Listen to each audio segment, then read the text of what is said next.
मसाला चाय। High flame पर pan में 1 कप पानी बॉईल करने रखेंगे। पानी बॉईल हो चुका है, इसमें आधा टीस्पून चाय मसाला और 1 टीस्पून चाय पत्ती ऐड करके 2 मिनट बॉईल कर लेंगे। चाय मसाला के रेसिपी के लिए आई बटन पर क्लिक करें। 2 मिनट हो चुके हैं, स्वादानुसार चीनी ऐड करेंगे।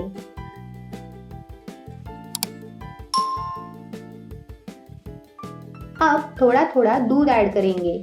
चाय का जैसा कलर आपको पसंद हो उस हिसाब से दूध ऐड करें। लो टू मीडियम फ्लेम पर 2 से 3 मिनट चाय बॉईल करेंगे।